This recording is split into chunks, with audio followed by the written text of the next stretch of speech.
Don't forget to follow Grit Daily News as well as me, your host, Loralyn Mears, everywhere on social media. And how about throwing 4 or 5 stars our way if you're listening to Apple or Spotify? Subscribe to our show. Hey everyone, welcome back to the Grit Files. We've got not one, but 2 guests here for you today. So we're going to have a little fun with this, just going outside our little standard format.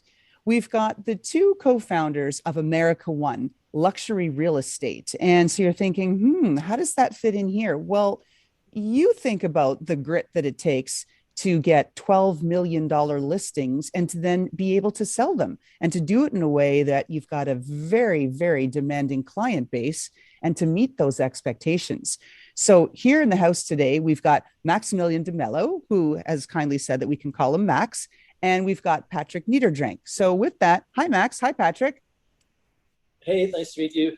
Hey, how's it going? Well, we're going to just dive right in up front. So, I mean, you're in luxury real estate. Maybe just tell us a little bit about the market and how things have changed in Arizona and in around as a result of this whole pandemic. Yeah, I mean, obviously we have a very strong market in Arizona. We have, nice weather, good infrastructure and everything. So we've seen a lot of people move here from mostly California, the Midwest. So we get a lot of people like moving to Arizona, which increased demand. I guess the other side effect of the pandemic is that people go, especially the luxury market, go back to bigger houses. We've seen more like people looking for 3, 4, 5,000 square foot. Now they want 6, 7, 8,000. So houses get bigger again. His and hers office, home theaters are coming back. A lot of amenities that people used to just go out and get somewhere in the city. They just want it to be, in their house right now. So that's, I guess, the biggest change we've seen. And, with that high demand and the increase in luxury real estate, that the prices obviously went way up. And, we're still trying to catch up on supply with how much demand there is. Now, one of the things I'm always curious about is if founders behind businesses identified the market opportunity first and then had the market sort of catch up to them, because I know you guys had a holding group prior to this, or was it the other way around where the markets and things started shifting and you thought, hey, let's get on this and leverage our experience? Can you tell me about that founder journey? I think we kind of grew pretty organically into the higher end luxury market locally in Arizona. We started with townhouse flip for $90,000, which, if we consider luxury for a moment, the price point over, $800,000 or $1 million for a property. It had nothing to do with it at the time, but we gradually grew into doing bigger projects and selling houses at higher price points. And luckily, the market kind of appreciated with it, and that's why we are where we are today. How have you both changed, as people, as individuals, as you've gone through this? I would hope that we didn't change too much as far as, I think we're still very focused on the bigger picture, and we feel like we're starting to get some traction on where we wanted to be with, work, life, everything.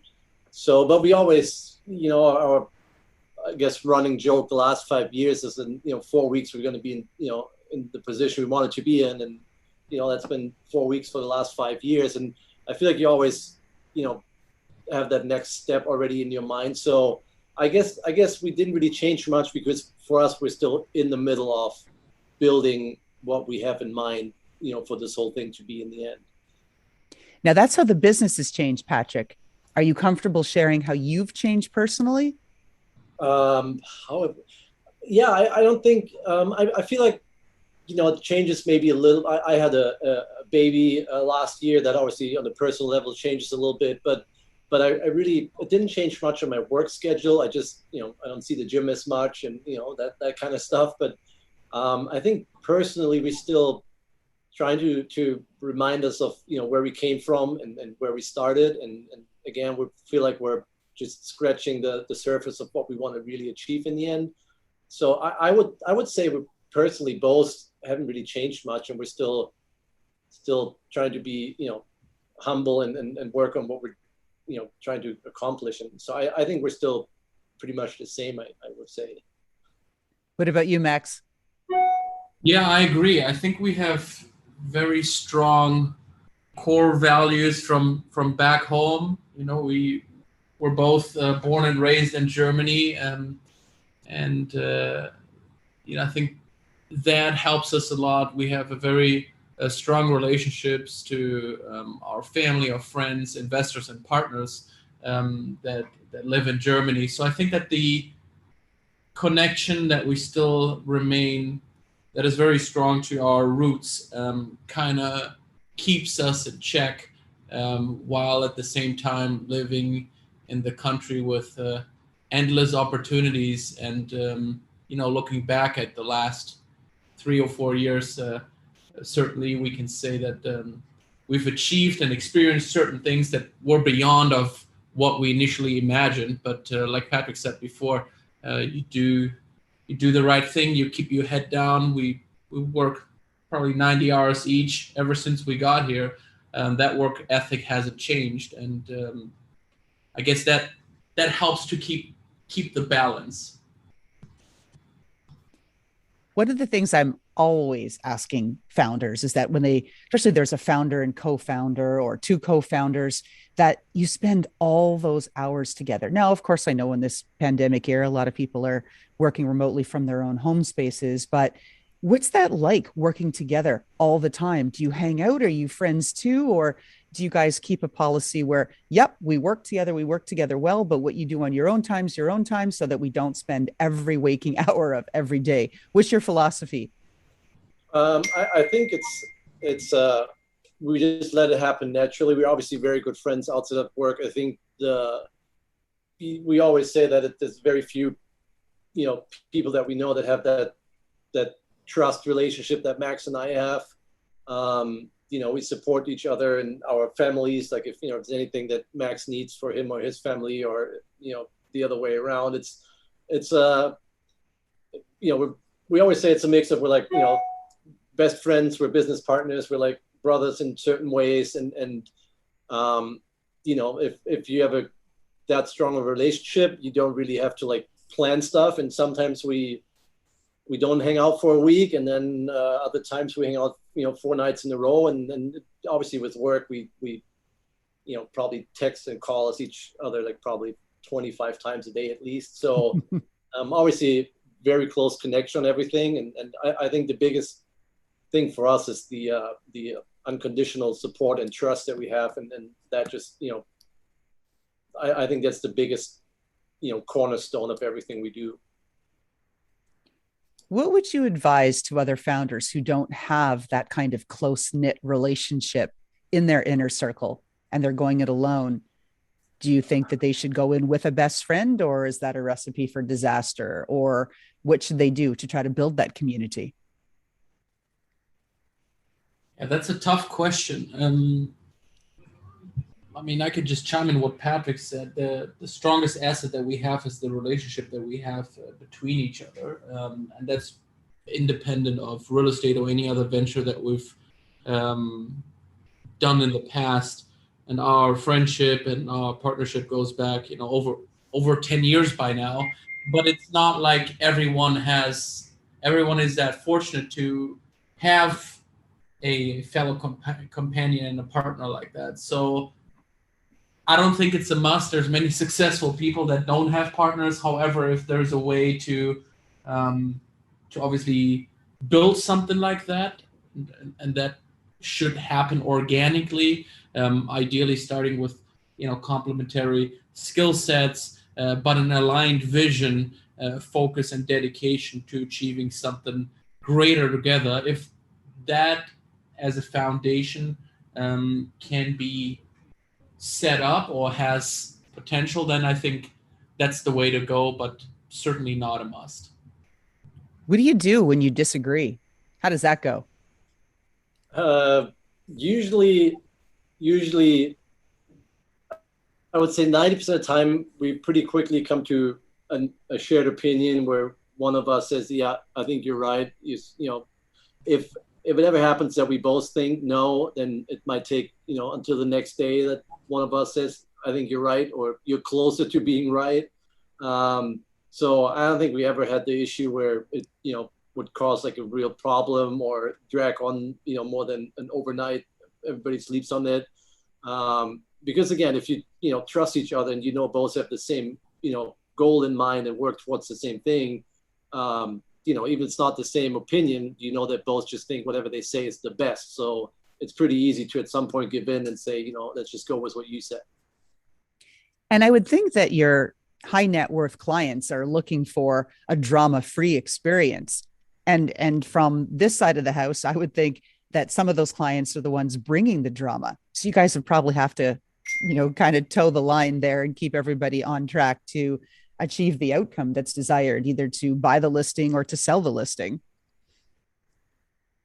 Yeah, that's true. We have, I wouldn't say it's a policy, but again, very organically, we don't have any drama, nor between the two of us, nor with our extension of the team and the brokerage. And I guess, you attract similar personalities most of the times when you look at strong teams, whether someone is a disagreement or someone's a little bit more extrovert or introvert. At the end of the day, we all want to do deals here. We want to have a good time. We understand that clients are very demanding, and the business itself comes with drama. Almost like the bigger the deals, the more curveballs you need to kind of fetch on the deal itself, or different emotional involvements from your clients. So I think that itself is enough and requires all your attention, and any additional drama is just not necessary. We haven't had any of those issues, and I don't know if that's very supportive of the fact of getting deals done to begin with. It's already a lot, and especially in that price point. Oh, I would think, but I sort of disagree with like a part of what you said, like, oh, okay, what your personality is and what you attract, because I try to live drama free, but drama always finds me no matter what. I'm like, I'm just going about my business. And then there's something, something dramatic that enters into my life. Like I said, I try to avoid it, but it just, I don't know, for whatever reason, it tends to find me. So on that topic, then, if we talk about things that are your undoing, for example, Superman, he had his kryptonite. What's yours? That's a tough question. I think it's, it's just so hard, like you said, to plan for any of that stuff, or, you just have to accept that you're going to get curveballs, and usually, there's that saying, you get paid for, how big of a problem you solve, right? So I think you just have to expect it, and there's so many different facets of what we do, as far as on the development side, on the brokerage side, on clients, investors. I think we just got really used to, one of us always has the patience or the right angle of looking at something, where it might come in and both look at it and shocks us a little bit, but one of the two just grabs the situation, says, I'll deal with it, and depending on what it is, honestly, it's mostly Max. Like, he's just, the more something's on fire, the more he excels and kind of wants to, step in and get this figured out and fixed. So I think there's no real one thing that I would say that, completely throws us off or anything. It's just, whatever comes in, we both look at it, and then we'll make a plan and attack it and resolve it as soon as possible. So Max, you have no kryptonite? Everybody's a little bit different, right? Where Patrick says, with me, it's more the, if there's any situations where certain relationships between agents or client agent or within agent, I think I'm confident having the patience and I'm diplomatic enough to figure these out fairly quickly. I guess that's just something that I've always enjoyed, and no matter how big the challenge, I usually figured it out. But then on the flip side, when it comes to the construction portion of it, right, being on the job sites and figuring out challenges that happen every day. Right now we have north of 10 projects going at a time. Those are all houses between 5 and 15 million. You can imagine how much work that is, and having the patience with the subcontractors, our general contractors, to figure things out in the field and find solutions. That's on his side. So again, organically very complementary. We wouldn't have known this 3 years ago, but that's just the way things developed. So I guess it's where the other one lacks or isn't as strong per se. The other one just steps in. Has always been like that, and that's something that just takes a lot of time, experience, trust to develop that relationship. But that makes you, that pretty much puts you in the Superman suit with two people, and there's nothing that we can't overcome or solve, and that brings a lot of confidence. Oh, yeah, enviably so. I mean, that's the kind of thing that every founder dreams of, is having somebody else right there who's got your back, left hand, right hand type of thing. And not everybody has that, of course. And so let's talk about that and the situations that you've had to encounter and move through.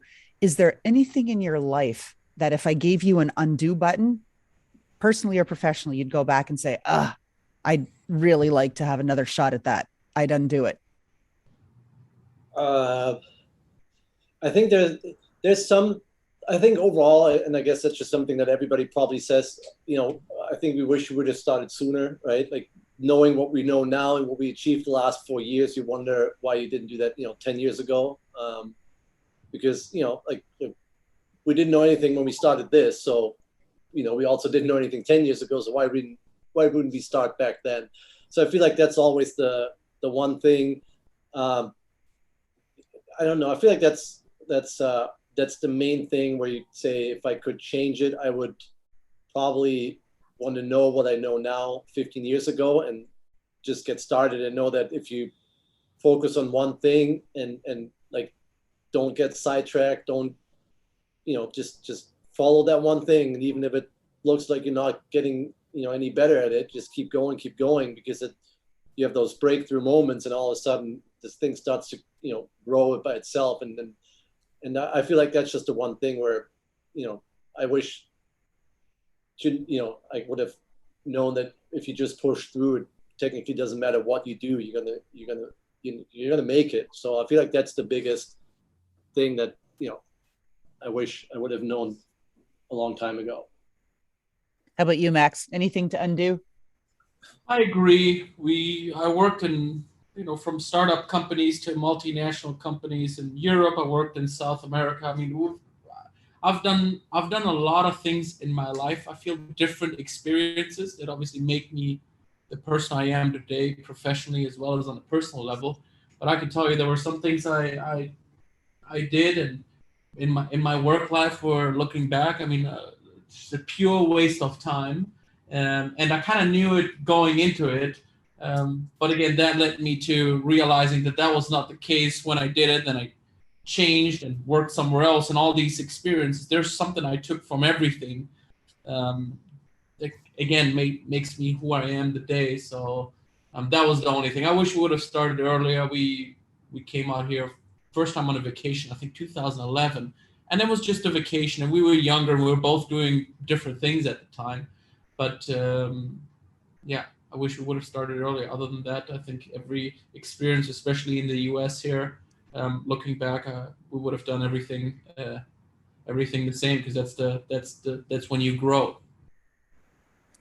Now, Max, you've referenced a few times these 80, 90-hour weeks, extremely high work ethic, that kind of thing. I'd like you to talk to our audience about that, because I've seen entrepreneurship highly glamorized, and you don't get to be one of the bros in Lambos and selling $12 million listings without working hard. Can you comment on that? Yes, I can. I think it does. There's no shortcuts. Number one, um, I clearly don't believe in the 4-hour work week. We have always been very hard workers, whether it was here in the US or even working for different companies. I mean, oftentimes I remember, especially working in the startup space, some people actually thought that we were part owners of the company because we put in so much effort. But that's when you get passionate about something, you have a strong work ethic by core, and you don't want to live an average life. You want to overachieve first and foremost for yourself with everything that you do. So having your own high standards, and those are like natural ingredients, I would say, that either you have or you don't have, right? In combination with something that you really love, which is what Patrick and I do. We love real estate. We love developments. We love building great sustainable relationships with anyone that we work with. Carry a strong professional reputation here in town. Um, it's cheesy to say almost. It doesn't feel like work. There's obviously things that sometimes suck, right? That you just have to do. But most of the time, we work nonstop because we love what we do. And 90 hours as a reference, it's probably there's weeks where it's more. We never really stop. While at the same time we're trying to have a little bit of a balance in our private life, but we love what we do. So I guess that's the biggest comment on that. And it takes some time. Like when we started and we did real estate, we had no idea. We didn't know anyone out here.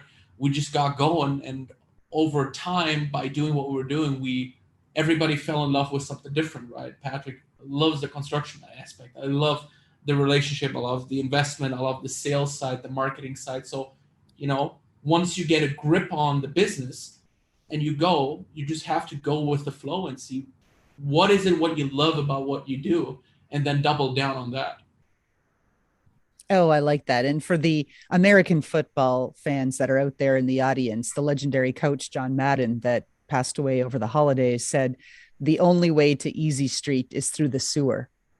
So I think it speaks volumes, right? You got to do a lot of stuff, things you don't want to do and things that are hard to do to get where you are. You have to work for it. Yeah. All right. How can our audience find you?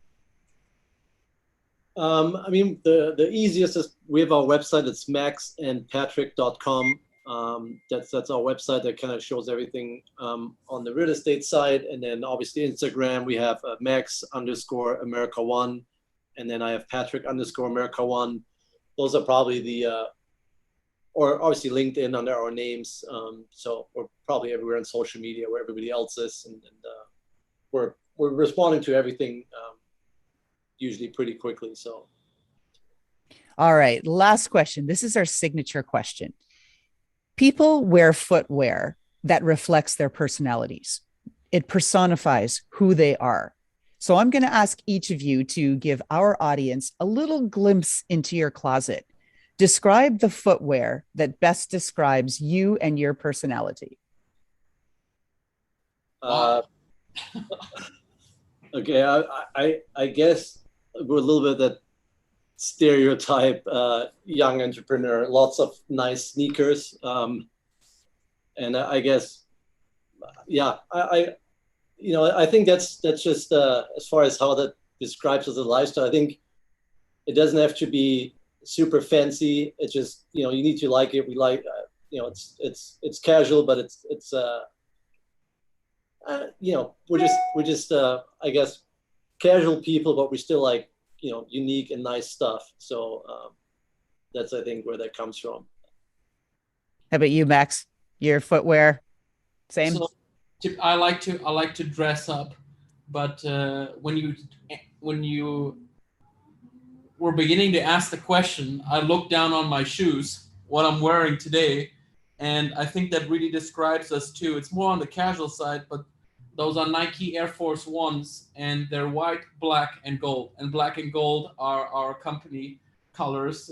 We have branded phone cases. Our car has branding. I think that we're very strong in branding, and looking at my shoes that just caught myself. that even the shoes are in the color as well as the watch. So yeah, I guess that's maybe a good description. Fantastic. See, it's a fun question, right? I like to end, on a fun note. So with that, we're going to wrap things up. And thanks again to Melo and Patrick Niederdrenk as part of America One, talking to us a little bit about luxury real estate and the effort it takes to get those high-end listings. So congratulations to you both for all the success that you've had. And thanks for being on the show. Thanks for having us. Thank you. Thank you.